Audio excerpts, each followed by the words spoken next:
vanhemman poikani syntymäpäivän aamuna näin erittäin merkillisen unen. Unessa oli naispuolisen humanoidin kanssa synnytysvastaanottohuoneessa. Hän kehotti minua asettumaan sängylle pitkäkseni ja otti esiin injektioluiskun, jolla hän pisti minua vasempaan olkavarteen. Tämä teki kovasti kipeää ja tunsin kivun uneni lävitse. Sen jälkeen hän asettui pitkälleen minun vartaloani myöten sängylle ja sanoi, en jätä hetkeksikään sinua. Kun heräsin, olivat polttoni alkaneet. Jokunen tunti synnytyksen jälkeen, kellon ollessa noin 11 illalla, menin sairaalan tupakkahuoneeseen tupakalle. Tupakkahuoneen ikkunasta näin myös jotain outoa. Naisten klinikan piha oli hyvin valaistu ja oli kirkas kuutamo. Ja tässä kuutamon valossa näin, kuinka lastenhuoneen vieressä seisovan jalopuusen latvassa istui noin metrin pituinen pöllö. Pöllö katsoi vuoron lastenhuoneen ikkunasta sisään ja vuoroin tupakkahuoneen ikkunaan. Minulla oli hyvin vahva tunne, että minua tarkkaillaan ja minun poikani tarkkaillaan. In the early 1990s, an extensive study was conducted in the United States into the frequency of abductions. Its findings came as a surprise to all. More than 2% of the whole population, at least 5 million people, were found to have had such an experience. Often the abductions had started in early childhood and continued periodically for several decades. Sometimes the abducted suffer from loss of memory concerning their experiences. In such cases, hypnosis and psychotherapy can be used to help them remember. Information received under hypnosis is not, however, any more reliable than normal recall.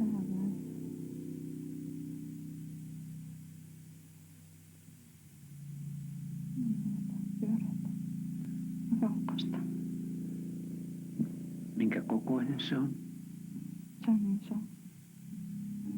Mä olen siellä sisällä.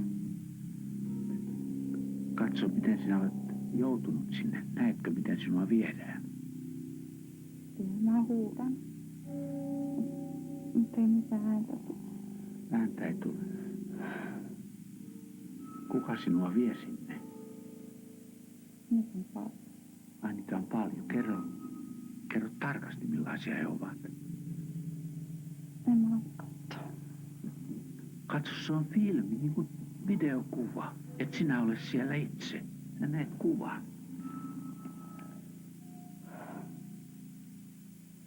Mutta niin sydämestä. Nyt olet suojassa täällä. Se ei ole...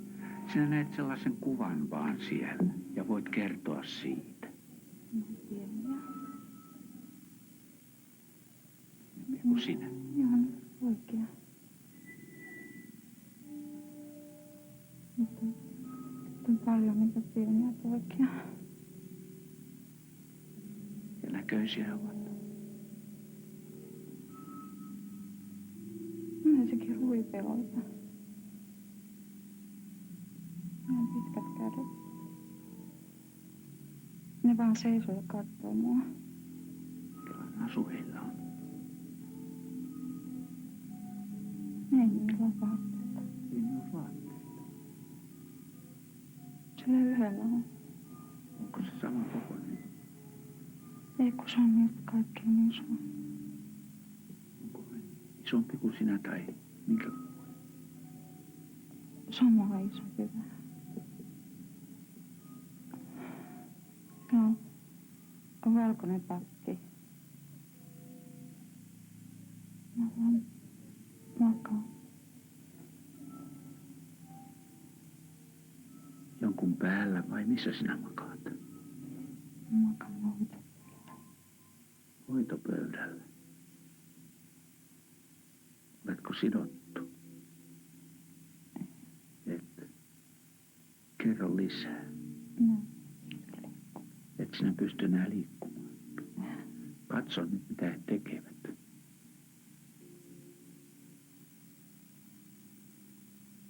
Ne on seisoo siinä. mä oon siinä niin kuin sen takia, että ne pitää kiinni, jos mä liikun. Miten ne tutkii ja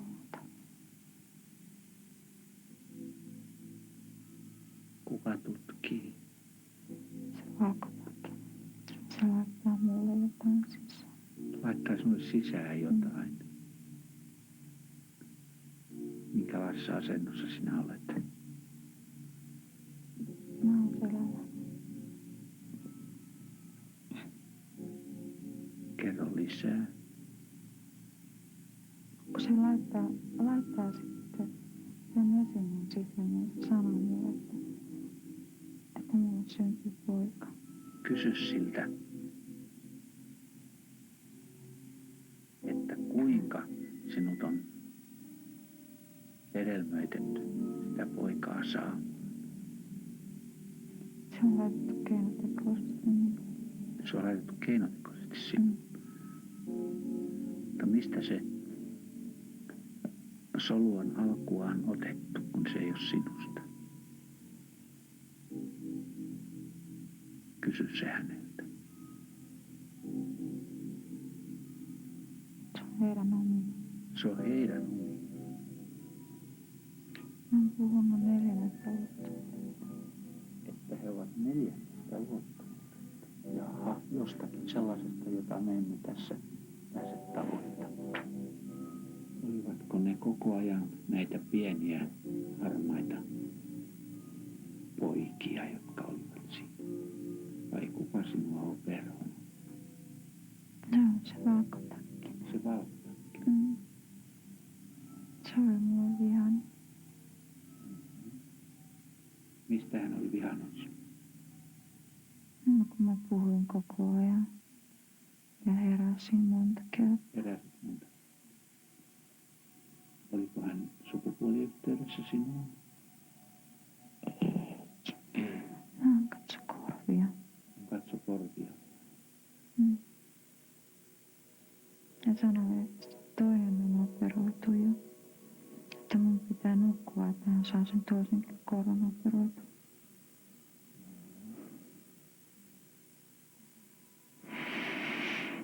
Ja sitten sen nenän kanssa oli semmoinen pieni poika, joka oli kirkas. Kirkas? Mm. Siis, oliko hänellä sellainen kiiltävä asu? Vai millä tavalla? Niin, se on semmoinen valkoisen huohtava iho. Hyvin huohtava. Oliko se ihokin myös tällainen, ettei se ollut vaan se vaate? Ei hänen pääkin ollut valkoinen. Huohtava valkoinen.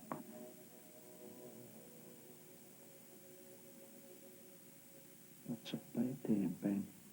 Mitä sinulle sen jälkeen on tehty? Oletko sen jälkeen käyneet?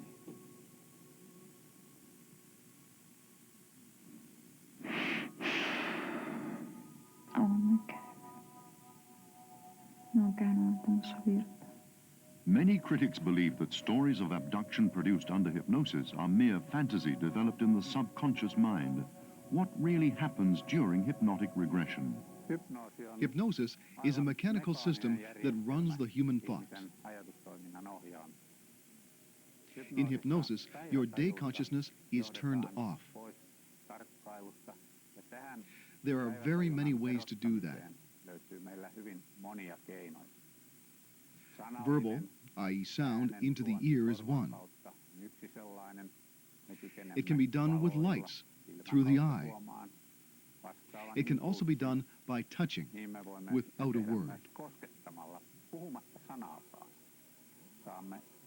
We can create hypnosis without any post-hypnotic regression. If the transmitter, hypnotizer, is strong, a medial being can be hypnotized without knowing it. By a mere telepathic impulse. Then there are the means of hypnotism used by aliens. We've received reports on them in conjunction with UFO matters.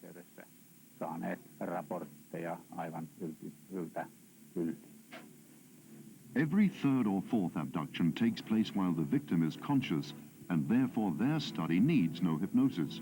An abducted woman whose pregnancy is started through artificial insemination may later experience a new abduction, during which her fetus is moved to a special incubator where its development continues. The American Betty Andreasson is one of the best-known abductees. During her abduction, a group of small creatures forced their way into her bedroom one evening and took her and her family for examination inside a waiting UFO. A group abduction can also take place with all members of the group fully conscious. Tammikuun 24. päivä 1992 kello 11 illalla, kun lähdimme jäähyväispartista pois autolla, jossa kutsuilla kaikki ihmiset olivat pukeutuneet avaruusolennoiksi, eeteiksi. Yhtäkkiä huomasimme suuren keltaisen tähden automme yläpuolella, ja minä kommentoin, että se ei ole mikään tavallinen tähti, vaan se on UFO. Se lähti seuraamaan meitä, ja kun olimme ajaneet kohti Geneven keskustaa, niin Gatin kohdalla tullessamme kohti pientä siltaa yhtäkkiä jotakin tapahtui. Me emme kukaan tajunneet ensin, mitä tapahtui, mutta koko kaupunki hävisi, asunnot, rakennukset, kaikki koirat, autot, liikenne vain häivähti. Ja sen jälkeen meitä kiidetettiin hirvittävällä vauhdilla kohti, kuten myöhemmin kävi ilmi, Ranskan rajaa. Kuljimme ilman läpi muutamassa minuutissa, aikaa on vaikea arvioida, ja yhtäkkiä jysähdimme takaisin. Ja tämän jysähdyksen seurauksena huomasimme olevan Ranskan rajalla, jonne ei millään tavalla olisi voitu ajaa sillä tavalla kuin me sen olimme tehneet. Ja olimme samanlaisessa tilanteessa tulossa risteytykseen. Ja kun ihmettelimme, mitä oikeastaan oli tapahtunut, niin totesimme lopulta, että meidät oli yksinkertaisesti nostettu UFOon ja heitetty kaupungin laidalta toiselle puolelle. Ja tämä tulkittiin sitten itse asiassa kiitokseksi ja jäähyväiseksi, eli bon voyage Genève. In a short time, UFO abductions have become a burning issue in the United States, as it's become evident that the number of possible abductions runs into millions. This has resulted in the establishment of parapsychology units within universities for the analysis of such experiences. Over the past 20 years, Robin Quayle has examined more than 16,000 people, 600 of whom have experienced an abduction. Sometimes a contact with an extraterrestrial has led to the cure of a serious illness. One interesting case that I have been investigating is a case near Atlanta, Georgia, where over 150 people in a large telecommunications company had 2 hours of missing time. There was physical evidence present. There were 5 large burned circles left on the grass surrounding this suburban facility, which had a great deal of wooded areas behind it. The entire computer system was down for 2 hours. The phones were down for 2 hours. The main power cable had melted completely for over 4 feet. This facility is engineered to withstand even a nuclear attack. But the battery backup system melted, and the diesel system to back this system up also failed. So there were 3 systems that failed. One man was trapped inside a lead line room where a lot of the main power sources are kept, and he could not get out because the electric doors would not function. 3:30 there was to be a shift change, and yet the people who were to leave at 3:30 found themselves still in the building at 5, and the people who were supposed to come to work at 3:30 found themselves still in their parking lot in their cars at 5 o'clock. It was a highly secured facility. People had to use a card system to get in and out of the doors, so there was like mass confusion. This was over. The security guards reported that people had been seen being taken out of the building by aliens and that they saw spaceships. The security cameras on the outside of the building did function because they were operated on batteries. This case is still under investigation. The two clients have been regressed and worked with and remembered being taken out of the building by small gray aliens with large black oval eyes. And another man who was there also has experienced many out-of-body experiences at work after this. This facility was closed down shortly after this happened, and all the employees moved to other locations. Most were moved out of state. There was sort of a big cover or lid put on this at work, so it was very difficult to pursue an investigation at this company. One of the most interesting abduction cases is that of the American Lee Haley, who has 2 university degrees, one of them in pedagogics. She worked as a university lecturer until she was dismissed because of her UFO contacts. She's written a book about her experiences entitled Lost Was the Key, in which a special strange feature are officials wearing military uniforms. I've had experiences with many different types of alien creatures, going all the way back to my childhood. One of the main ones I've encountered is what I call a chalky colored creature, in that it's the color of off-white chalk, an off-white color. It's about 4 to 5 feet tall. It doesn't have any hair. It has huge black eyes, no pupils, no whites, no ears, no hair. All of the creatures look alike. I can't tell whether each one is a male or a female. They all look identical. These creatures have taken me aboard the craft. The method they use to get me aboard their craft is some kind of light, like a beam of light. And I find myself in this energy force that looks like a light field, and the next thing I know, I'm aboard their craft. These creatures perform medical experiments on me. They are extracting ova from me. They scrape tissue samples.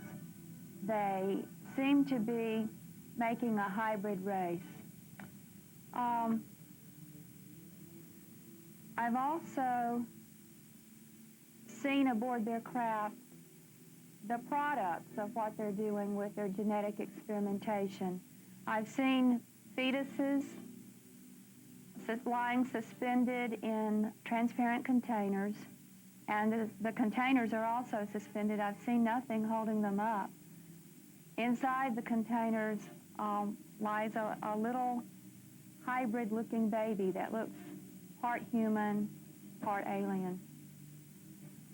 One of the really interesting and also very weird aspects of the abduction phenomena is the pregnancies and the subsequent removal of the fetuses. It's almost unbelievable, and yet there seems to be even medical proof that this has occurred in many cases. I have worked with quite a few people who have had this. It seems that people are abducted, artificially impregnated, and then about 3 months into the pregnancy, they are abducted again and the fetus is removed. I wanted to tell about one interesting case where there was a pregnancy involved, where there seemed to be government involvement with the aliens. Now, this young woman was on a military base and was in the Army in the West, here in the United States. She was drugged by the military people under the pretense of having given blood. She was actually almost forced to give blood. And instead of giving blood, they actually drugged her because the needle was put in the back of her hand, which information she uncovered in the actual regression. She was taken down in an elevator to a very deep base beneath the military base, a large freight elevator. She was taken on a gurney by military hospital personnel who took her down. Then she found herself in a room in this deep underground place, surrounded by small gray aliens. She was lying on a table without any clothes on, and the military people who had taken her down were standing against the wall, watching the whole procedure. The aliens took the fetus from her body. And this is a woman who stated that she was not having any kind of sexual activity at all. After the fetus retrieval, she found herself in a different room, still underground, with a very blazing white light shining directly down in her face, a very loud, discordant noise going on in the room, and a human man leaning over her face, screaming that she was going to die. Now, this is standard brainwashing techniques. She worked in the blood lab and in the morgue at the hospital there. What is the meaning of these military, or what appears to be military people, being seen on these ships? I mean, Leah Haley has had this type of involvement. Is the government, in fact, assisting and working with the aliens on some project? For the last couple of years, I've also been receiving telepathic communication from some external source. I don't know where the telepathic messages are coming from, but I've been receiving many of these telepathic communications since May of 1991. And here are some examples of what I've been told telepathically. I have been taught that time is not linear. The message I received was that time is no more linear than the earth is flat, that time can overlap, that time can be contracted, expanded, that there's more than one dimension that can overlap. And actually, time in the way that we use it is non-existent. I was told that it's really space that's important, not time. I was told that all kinds of geological problems are going to occur all over the world, things such as earthquakes, tornadoes, floods, all sorts of things of that nature, and that it's going to be quite serious. I was not given a time frame other than I was told it was going to happen soon, but of course I don't know what soon means. I was shown a vision in my mind of everything on earth being brown. Brown sky, brown water, brown dead trees, brown vegetation that was dead, and was given a vision of a family crawling on their hands and knees after some sort of horrible destruction occurred, and I could tell that the family was dying. They were trying to get to the water, which was very brown, but I knew that if they ever made it to the water, once they drank it, they would die anyway. I knew that this family was doomed. That vision was very upsetting to me. I don't know what it means, other than I felt that it had something to do with some sort of disaster that's going to occur. I believe that that's why I was shown that vision. One of the best-known examples of abductees who have suffered a terminated pregnancy during their abduction is the American Kathy Davis, whose contacts with extraterrestrials started in early childhood and continued until very recently. They drove her to the verge of suicide, but with the help of a hypnotherapist, she overcame her problems. I've had many experiences with some life form other than human in my life since I was 5, all the way up until just recently, within a month ago.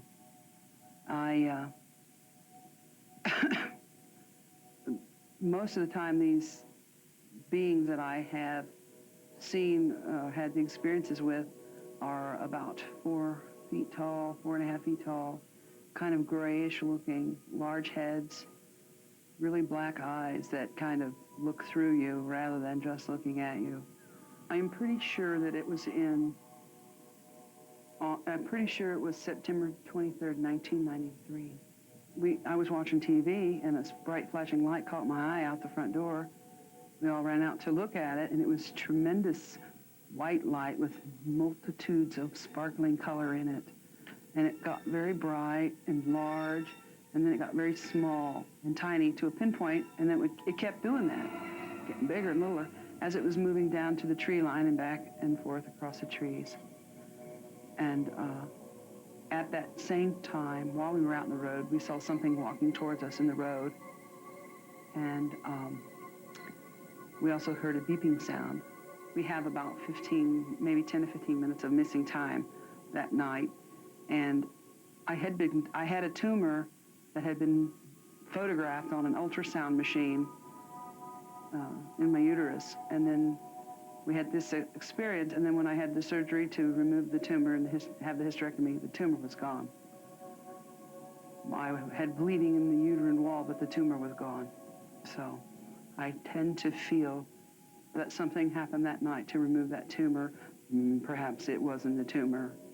Maybe it was a fetus. I don't know. I had a missing pregnancy that has left a lot of unanswered questions in my life. I've had some memories of that pregnancy, that child was a girl. I remembered seeing her later in life, older, as an older child, one time, and she was accompanied by those gray beings. I'm not really sure why they've been having contact with me. I don't know why they've been abducting me, other than perhaps because they took my mother at some point before I was born, and they're following genetic lines. With regard to human women losing babies at 3 to 4 months of pregnancy, we do have those cases here also, and I have investigated 3 such cases myself. In the 3 cases that I looked at, all 3 of the women seemed to have become pregnant unexpectedly, and in 2 cases they were led by some process. They were unreceptive to advances, and then they became pregnant without the presence of a husband or a boyfriend. In both cases, they had dreams of being abducted aboard a spacecraft and being artificially impregnated. And in both cases, the babies were taken at about the 3rd month, and they were taken in such a way that the mother was pregnant up to that time and certified so by the doctors, and then she lost the baby overnight without a great loss of blood, woke up the next morning and suddenly she is not pregnant. She goes back to the doctor, and the doctor says, "We don't know what happened to the fetus." In both cases that I make reference to, there were 2 being types, creature types aboard the craft. There were beings, humans like us, and other smaller beings that would be one of the gray species, commonly called grays. The grays seem to be the ones doing the technical work, and the humans seem to be supervising the operation. We don't know whether it's an experiment in manipulating genetics, in cross-hybridizing species, or what. In one of those cases, the mother was later shown a crossbreed child that was quite different from us, but nothing like the alien hybrids seen aboard the spacecraft. Well, what's the meaning of all this? And why do UFOs approach mankind at all? It appears in the course of investigating over 100 cases in great detail that the extraterrestrials find Earth a very attractive place to visit. Where dialogue has taken place, the comment is frequently made that this is a wonderful laboratory to study life and evolution. They say that this planet has a greater variety of species in all classes and kinds and types than any other planet they visit. They say that this planet also has peculiarly short lifespans for all living creatures. And they suggest that this may be produced by the cosmic rays or rays coming from a particularly harsh sun that came through when the Earth lost its protective envelope, and the creatures on the surface were able to see the sun and the stars for the first time. And This was after the mythical flood in all of the legends of the planet. So maybe we are an attractive laboratory because of our peculiarly short lifespans at this time, which produces a rapid rate of mutation and adaptation of form and species and differentiation in evolution. Implants found under the skin in different parts of the body of the abducted are another interesting object of study. Our research is a little different in Houston. I have taken a proactive position in reference to the alien phenomena. Basically what that means is I'm not going to wait 200 years for the aliens to show up and do or say whatever they want to tell us. So what I've done is installed information within abductees that are getting picked up every 8 weeks or so, people I'm comfortable with, that this is happening. I install a post-hypnotic suggestion to the abductors from me. This is information that only they know, so therefore it would cause an alarm to them, in my opinion, if this works. I install amnesia so that the individual doesn't even know the information's there and so that the aliens can't pick it up. This happened on the 24th of November. A lady was picked up that night in Florida. She was one of our people. And in the middle of her abduction, as they're hauling her away, she looks over it, the post-hypnotic suggestion takes place. She literally wakes up out of her trance that they put her in, and she says, "Derryl knows what you're doing." This apparently alarmed the tall, what they refer to sometimes as a brown alien, as he's standing there. He apparently told whoever sent him that information. They picked up all of our people on December the 8th in 2 states, in Florida and in Houston, Texas. A 44-page report was written by us about those events. All those people under regressive hypnosis described the same place, the same events, the same aliens. There were 7 different aliens that showed up on that craft. They wanted to know one primary thing. The primary thing they wanted to know was, how is he finding out this information? Why are you all gathering together? Why are you doing what you're doing? How did you able to find this out? The tall Nordic-type blonde alien that was in charge of this, with the other aliens, chided the little small grays and the browns for not following procedures. These abductees would never know what happened to them if you would use the anesthesia. You're traumatizing them and they're finding out how. You should never have done this. This is a picture, a larger picture, of course, of the eye implant in the mass abduction. This is the ocular implant that came out of the lady's eye, that fell out of her eye on December the 10th, the morning of December the 10th, when all these people were picked up in 2 states and their nasal and ocular implants removed. This is one that they forgot. This implant was examined by people at the University of Houston. It was determined not to be biological. It is not an egg of an insect. It's not a grain of sand. It's not anything like that. It was examined to have high levels of titanium and beryllium. The grays and the browns, believe it or not, are actually not that intelligent. They're quite sloppy. That's the reason we have so many physical implants and evidence from them. We also have a nasal implant. People talk about having implants in people, but we actually have the implants out. We also have other implants in people's feet in 2 different cases that the doctors, medical doctors, have stated that there is no, that these were surgically installed and these people have never had a surgery apparently. This is a remarkable case. It's one of the first cases I worked for the Houston UFO Network. It's a case where a lady has multiple abductions and tremendous amounts of information. She is very phobic about her experiences, has been very greatly traumatized. She experiences past syndrome, or something very similar to post-traumatic stress syndrome. In her feet, we found in this x-ray, which is made in 1986 by an independent medical doctor, he notices 3 metal clips inside her feet. So the question is, how did these metal implants get in her feet? They're approximately 1/4 inch long. There are 3 of them. The doctor says they were surgically installed. The same metal implants that were in this lady's foot, later we find out, are in the mother's feet as well. This often occurs whenever multiple abductions are taking place within a family. The same implants are in the lady's foot. We find these particular metal implants in the mother's feet as well. Just before she dies, they do a medical workup on her, and they find that they just happen to x-ray her everywhere, and they x-rayed her feet and found the same metal implants in hers as well.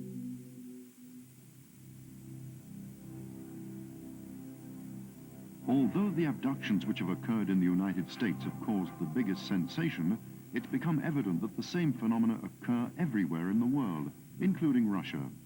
After the opening of KGB files and other official sources, several cases of apparent hybridization experiments have emerged. The incident occurred near Pinkova in the village of Okolovka. A woman claimed to have been pregnant twice, impregnated by an alien. The alien appeared to her in a dream.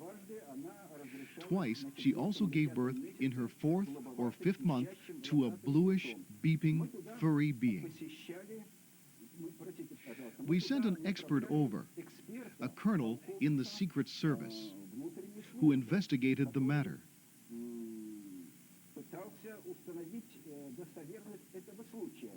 The study showed that she was speaking the truth. We got further confirmation at a symposium last year, in which an American, Dr. O'Neill, gave a speech on 150 similar incidents. A special institute has been established in Kazakhstan, in former Soviet Central Asia, which prepares people for encounters with alien civilizations. The latest so-called fifth-degree contacts of the Institute's research group took place in November 1992. I'll tell you of a few incidents that had occurred when we were trying to establish a contact.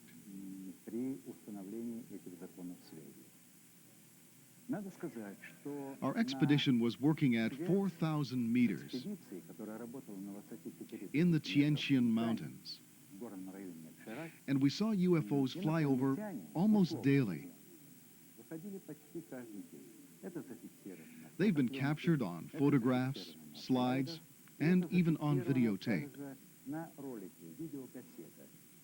The incident lasted 2 minutes. We learned that our invitation had been accepted, and a UFO was approaching the place we were working at. We'd sent our cameraman about a kilometer away, where a parapsychological group was working to make contact. Together, we sighted an alien intelligence contacting us. A globe-like object approached us.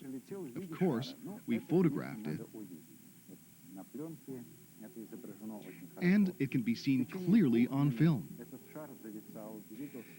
It hovered above our group for about 2 minutes, changing its shape, brightness, and size. Finally, when the photographer realized what he was shooting, he got excited and started shaking. He couldn't hold the camera and had to stop shooting. When studying contacts with extraterrestrial intelligence, we have noticed that UFOs often fly over geologically active areas. There are plenty of areas like that in the Tianqian Mountains. Every time there's a major earthquake, an unidentified flying object observes it.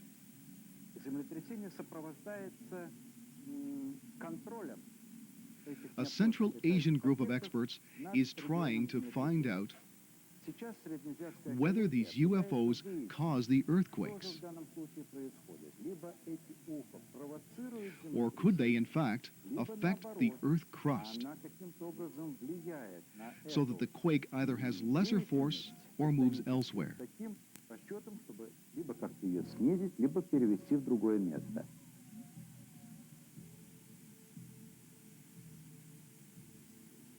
A global program aimed at fifth-degree contacts has been started in the New World too.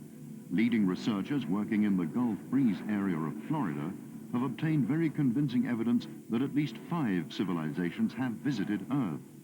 Their aim in 1995 is to establish direct contact with extraterrestrial visitors. Back in March of last year, I was with a group of 39 people sitting on the beach in Pensacola Beach, just south of Gulf Breeze. we got up, started drawing. Dr. Steven Greer was leading this group of the Center for the Study of Extraterrestrial Intelligence, drew triangles in the sky with a very powerful spotlight, and 3 UFOs showed up right where he was making the triangles. Some of them interacted or reacted to his flashing of the spotlight, and then they moved away and kind of faded off, and 2 more appeared, and we kept trying to get them to come toward us, and they did come 0.8 of a mile closer to us. They were seen by 3 different groups of the Gulf Breeze research team. There was another group in the Del Champs parking lot on 98. The UFOs first appeared right in the middle between the 3 groups. We have actual reports during that period of 10 minutes or so, 10 or 12 minutes, from 7 different locations, 52 witnesses, all signed written statements. It was a well-investigated, interesting, close encounter of the 5th kind. That is a human-initiated encounter with some alien vehicle. I can relate an experience, if you would like to know about it, from earlier this year in February, where a senior research team that CSETI has assembled was activated and sent to Mexico. And over the past year and a half, we have succeeded on a number of occasions of establishing contact with extraterrestrial spacecraft. On more than one occasion, huge extraterrestrial spacecraft at point-blank range, within 300 feet altitude. And these spacecraft were much larger than a 747. We estimate anywhere from 3 to 4 times the diameter and size of a 747. They were perfectly triangular, with a light at each apex and a red one in the center. And they came in a landing approach mode on February 1st, 1993, signaling to the team back and forth. At a distance, you know, there is film footage of these craft at a distance, but when it was very close, all cameras failed. Every electronic device on the site failed, which was very distressing to us because we wished to get this on film. Luckily, we had 5 scientists there and researchers who have been able to give their testimony to this event.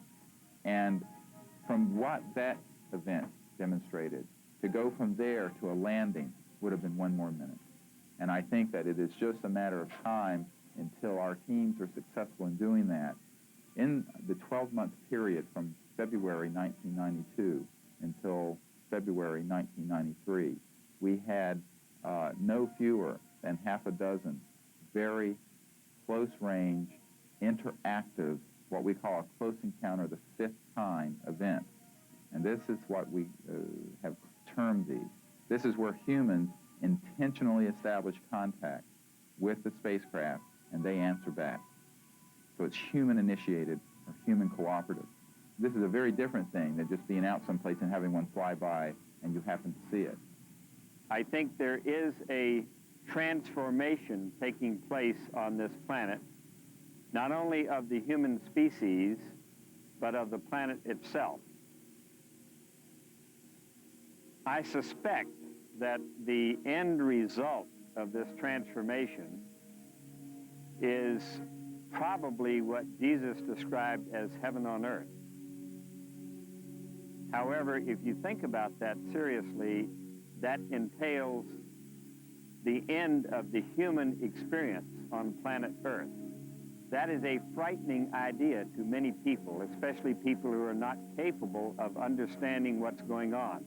And I think that's one reason why our governments have maintained a policy of secrecy on this. Nobody in any government, any elected government, can afford to face the media on the issues. I find that higher intelligences are involved in educating members of our government also. There is a document that's been released to certain well-placed UFO investigators recently that I call the WRI document. It's apparently a result of a sociological study that the Majestic 12 group had contracted for with the Warwick Research Institute, which is associated with the University of Warwick in England. It's several paragraphs explaining how essentially the covert educational program is progressing, how it's affecting society, and how it might be speeded up at the present time. The worst thing that would happen would be to bring this information out in a way that would panic society and which could cause people to lose hope for the future. And I think that we have to be responsible in what we are saying and doing. And this is a very key point to this second phase of the CSETI project, is that our intentions to brief world leadership and to brief the world are to do it in a way that are non-harmful to the consciousness of humanity. I think it is safer to say that we are being visited, that there's no evidence that they have hostile intentions, none whatsoever. And that, therefore, it is our responsibility to reach out to them and to try to establish an open contact so that we can really learn why they are here, how we may assist them if their desires are consonant with human evolution, and to keep the speculation to a minimum, because, as a very famous man once said, I think we have nothing to fear but fear itself.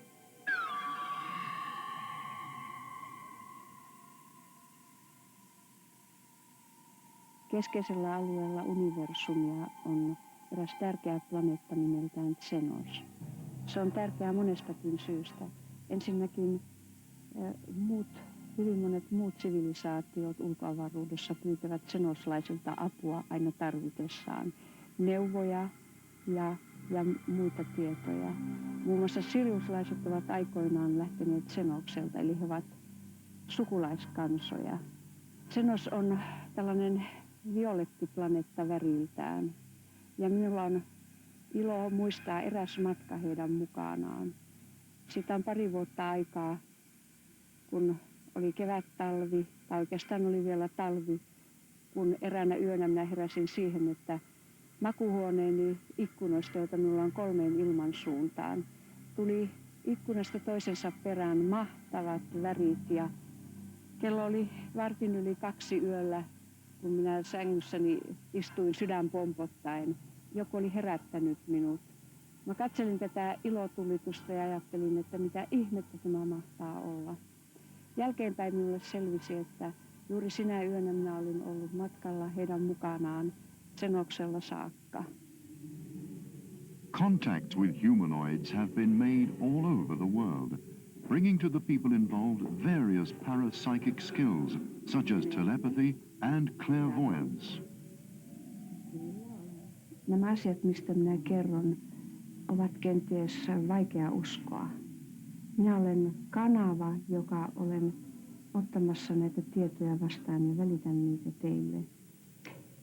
Minä olen syntynyt tähän elämään juuri sitä varten, että pääelämäntehtäväni on tiedon välitys.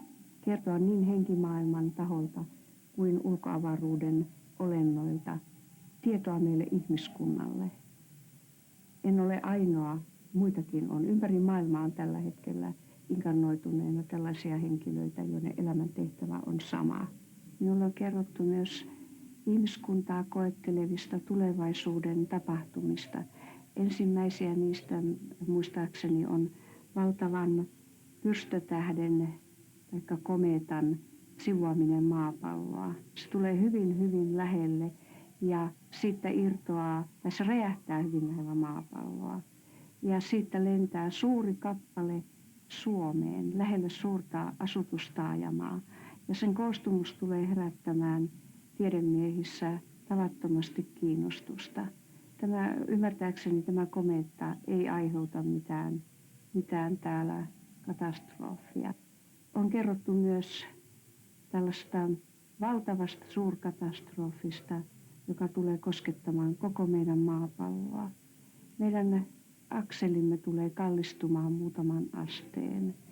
tämän hetken näkymien mukaan. Ja se aiheuttaa valtavaa tuhoa maapallolla. Meret siirtyvät ja peittävät alleen valtavia alueita. Se aiheuttaa myös mannerlaattojen liikkumista, tulivuoren purkauksia ja valtavia ilmastollisia muutoksia. Tämän jälkeen ihmiskunta ei ole enää samanlainen. Ja tähän kaikkeen todennäköisesti ei kulu enää 10 vuotta. Ja tavallaan se on jo kaikki alkanut.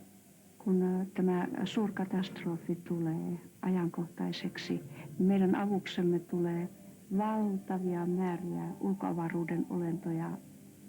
He tulevat ikään kuin evakuoimaan meitä täältä. Minulla ei ole kovin paljon siitä tietoa, mutta tiedän, että me saamme apua. Ja se kaikki tulee ulkoavaruuden muilta älyllisiltä olennoilta.